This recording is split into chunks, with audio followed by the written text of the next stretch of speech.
when a homeless man approached Barron Trump asking for just $1. No one expected what would happen next.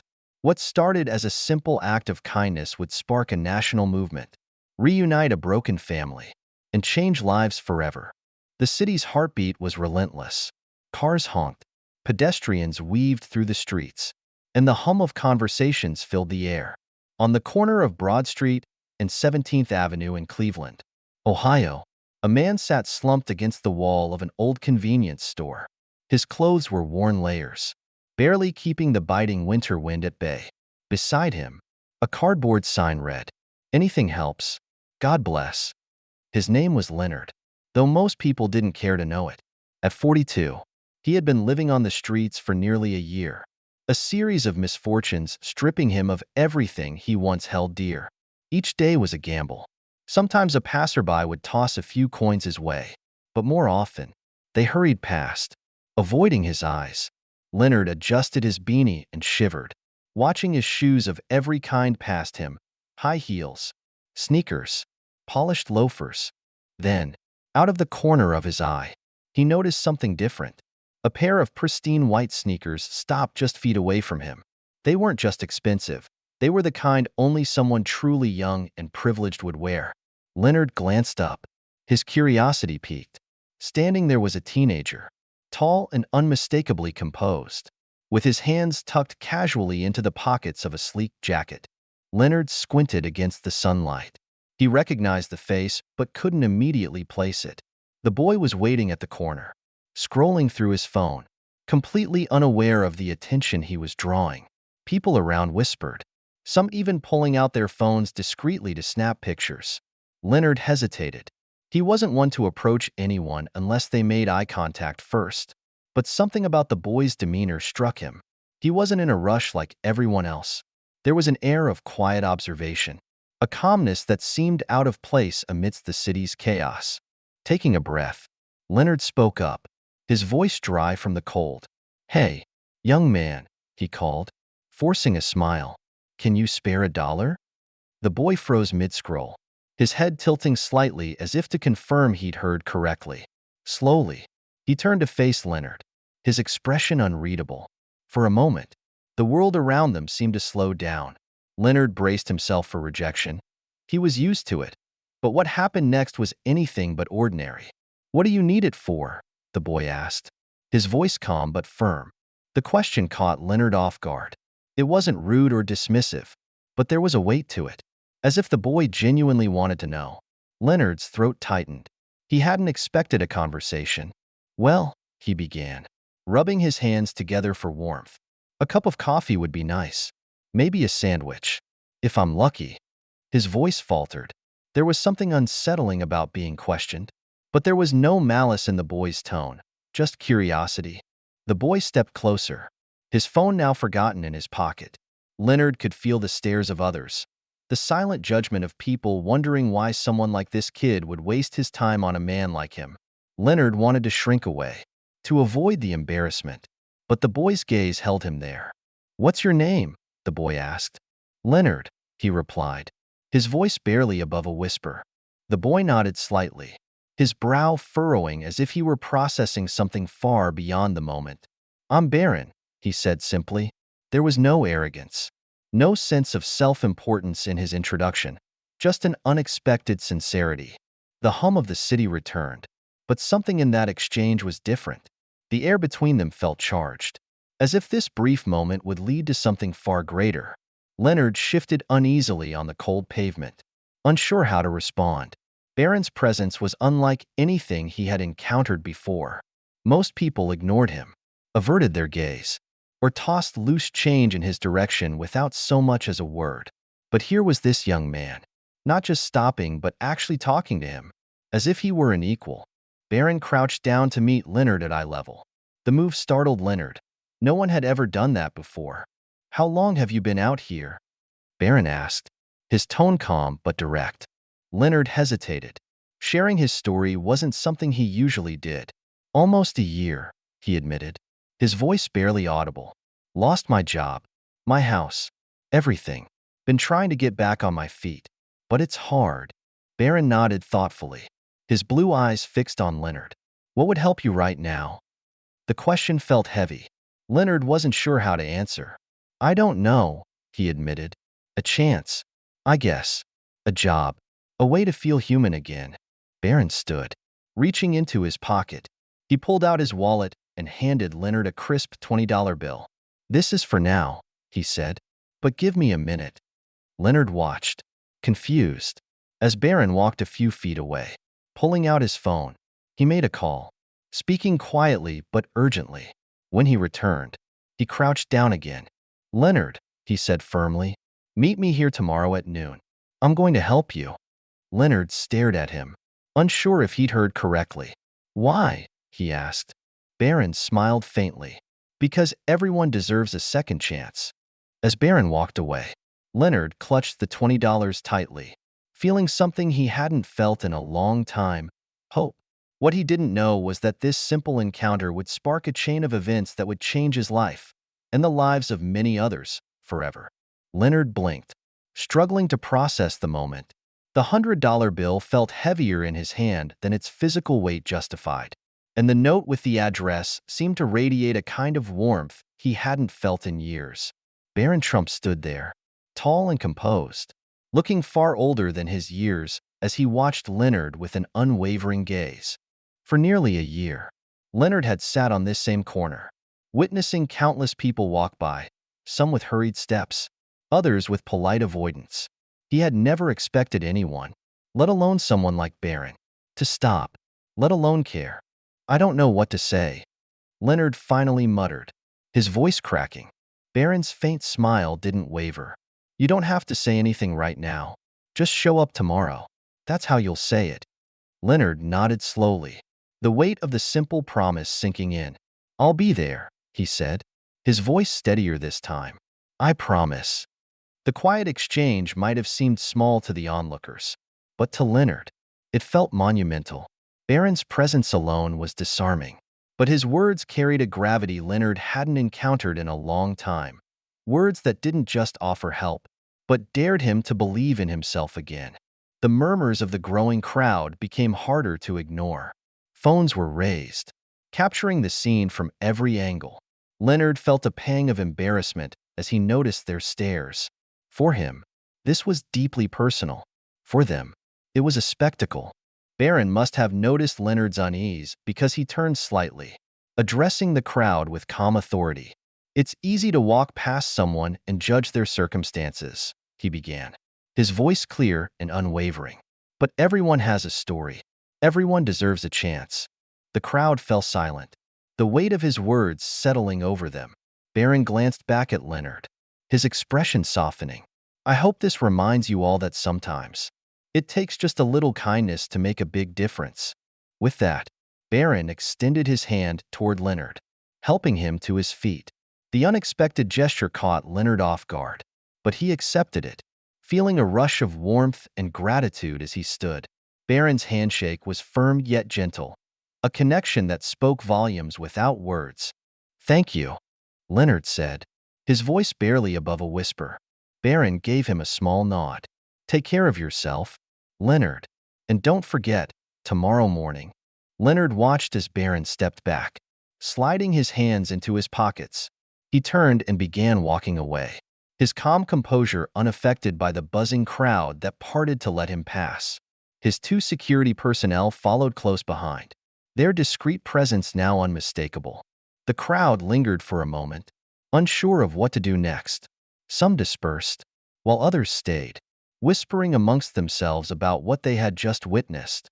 Leonard stood there, clutching the money and the note as if they were lifelines. He felt exposed but also strangely invigorated, as if something within him had been reignited. As the sun dipped lower in the sky, Leonard finally folded the note carefully and tucked it into his pocket. He glanced at the $100 bill one more time before putting it away as well. It wasn't just money to him. It was a symbol of trust, of belief, of a chance to start over. That night, Leonard didn't sleep in his usual spot. Instead, he used a portion of the money to rent a small room at a nearby shelter. It wasn't much, but it was warm and safe, a luxury he hadn't allowed himself in months. As he lay on the cot, staring at the cracked ceiling above him. His thoughts kept circling back to Barron's words. If I help you today, you've got to help yourself tomorrow. The next morning, Leonard stood outside the resource center listed on the note. The building loomed before him, its clean glass doors reflecting the gray morning sky. His heart pounded as he hesitated, gripping the paper tightly. It had been so long since he had asked for real help, longer still since he'd believed he deserved it. With a deep breath, Leonard stepped inside. The receptionist greeted him warmly, and when he mentioned Barron's name, her expression softened with recognition. "We've been expecting you," she said, motioning for him to sit. What followed was a whirlwind of kindness and support: hot coffee, a meal, and a counselor who listened to Leonard's story without judgment. By the end of the day, Leonard left with more than he'd entered with: clean clothes, a temporary place to stay, and a renewed sense of purpose. Barron hadn't just handed him money, he'd given him the first push toward rebuilding his life. Over the next few weeks, Leonard began piecing his life back together. The resource center helped him secure a part-time job and connect with services to manage his health. Slowly but surely, he started to feel like himself again. The change didn't happen overnight, but it was real, and it was his. Meanwhile, the story of Barron's encounter with Leonard spread far beyond Cleveland. Videos of their interaction went viral, sparking conversations about homelessness, empathy, and the power of small acts of kindness. People across the country shared their own stories of giving and receiving help, inspired by the teenager who had stopped to listen when no one else would. For Leonard, life wasn't perfect, but it was better, and every time he felt like giving up, he'd pull out the note Barron had handed him that day. The words, simple yet profound, reminded him of a truth he'd almost forgotten. Everyone has a story. Yours just hasn't been told yet. Leonard sat there, staring at the small room around him. The shelter wasn't much, a shared space with other men trying to find their way, but it was warm, clean, and safe. For the first time in months, he didn't have to worry about where he would sleep. The events of the past 24 hours replayed in his mind like a dream he was afraid to wake from. Barron Trump, a name Leonard had only known from news headlines and magazine covers, had stopped, crouched down, and looked him in the eye. He hadn't just handed over money. He had offered something far greater: hope. Leonard unfolded the note once again, tracing the neatly written address with his finger. Hope Outreach Resource Center. It read, a simple name, yet it had already started to change his life. He thought about the caseworker who had listened to him without judgment, the doctor's appointment that had been arranged, and the job training program that could be his way out of this spiral. It felt like someone had taken a hammer to the walls he had built around himself and let the light pour in.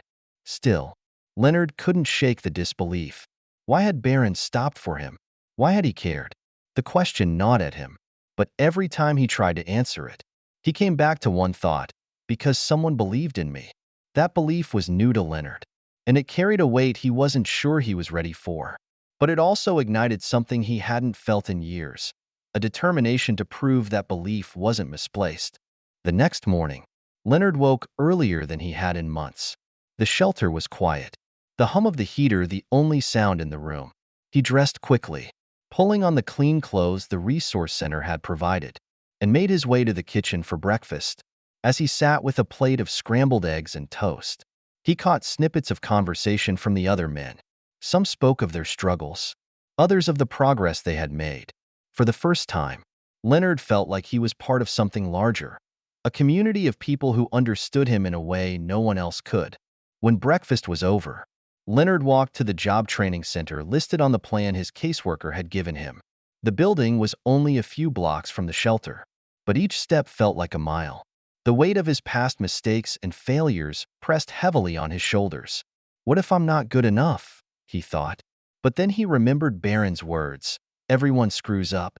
Leonard, but giving up? That's the only way you lose. The training program welcomed him with open arms. The instructors were patient, the lessons practical, and for the first time in a long time, Leonard felt like he was learning skills that could actually make a difference. By the end of the day, he was exhausted but proud. He had taken the first step toward rebuilding his life. As the weeks went by, Leonard began to notice changes, not just in his circumstances, but in himself. The weight of hopelessness that had once consumed him began to lift. He started to dream again, to think about the future in a way that didn't terrify him. He found himself smiling more, even laughing on occasion. The simple act of being seen, of being given a chance, had reignited something he thought he'd lost forever: his belief in himself. Meanwhile, the story of Leonard and Barron's encounter had taken on a life of its own. A passerby had filmed their interaction, and the video quickly went viral. People from all over the country were moved by the sight of a young man stopping to help someone so often overlooked. Social media lit up with hashtags like #KindnessMatters and #HopeForAll. News outlets picked up the story, using it as an example of how small acts of compassion could make a big impact. Barron, however, remained quiet about the incident. When reporters reached out for comments, he politely declined, saying only that the story wasn't about him. "This is Leonard's story," he told one journalist. "I just gave him the push he needed. The rest is up to him." Leonard watched the coverage with a mix of emotions: gratitude, embarrassment, and a deep sense of responsibility. The world was watching, and while that thought terrified him, it also fueled his determination to succeed. He wanted to prove that Barron's faith in him wasn't misplaced. Months later, Leonard stood outside the resource center, a crisp white envelope in his hand. Inside was the first paycheck from his new job. It wasn't much, but it was enough to cover his rent at a small apartment he'd just moved into, a place of his own. He looked up at the building and smiled, thinking of all the people who had helped him along the way. That evening, Leonard sat at his kitchen table, pen in hand. He wrote a letter to Barron, pouring his heart onto the page. He thanked him for stopping, for caring, for giving him the push he needed to change his life.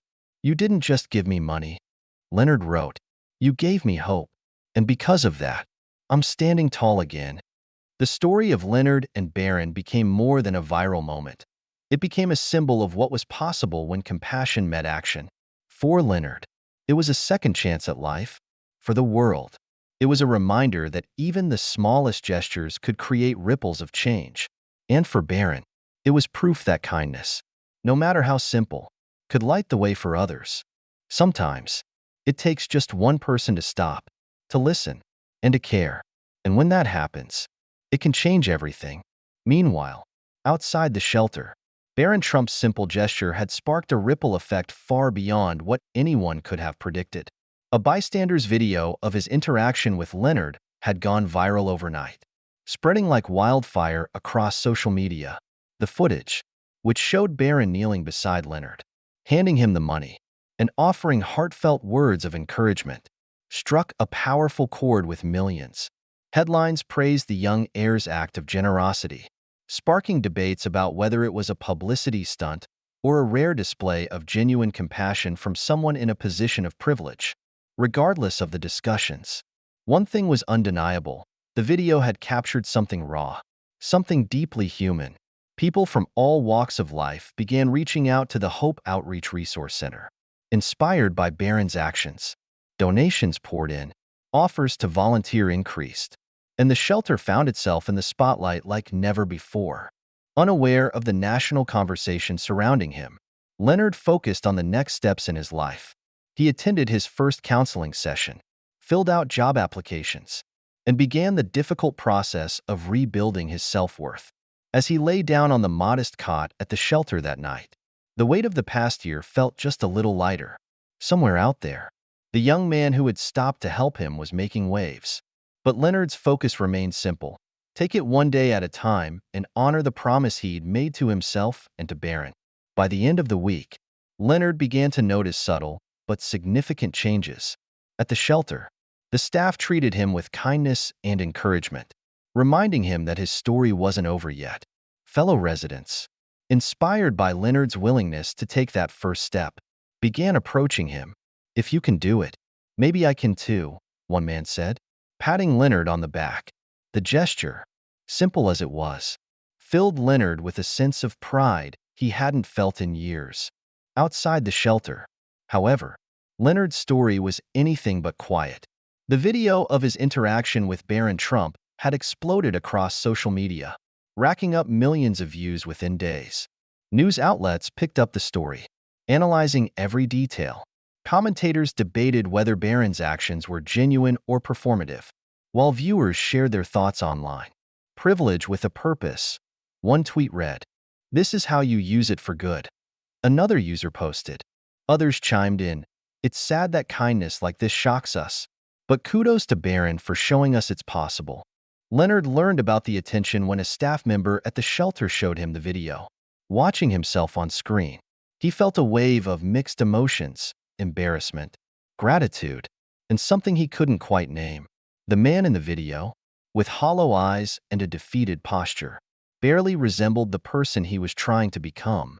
It was a reminder of how far he had fallen and, perhaps, how far he could rise. Meanwhile, Barron chose to stay silent about the growing buzz. He refused interviews, avoided public statements, and ignored the online frenzy. To him, this wasn't about basking in praise. It was about Leonard. Behind the scenes, he ensured that the shelter received substantial donations, enough to expand its programs and help even more people like Leonard. The video sparked a broader movement across the country. Inspired by Barron's gesture, people began sharing their own acts of kindness online, using hashtags like #KindnessChallenge and #PayItForward.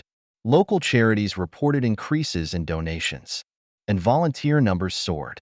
Barron's small act had ignited a wave of generosity, proving that kindness could be contagious.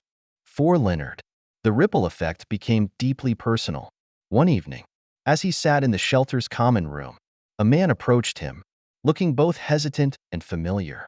"Leonard?" the man asked softly. Leonard squinted, trying to place the face, and then it hit him. "Paul," he said, his voice trembling.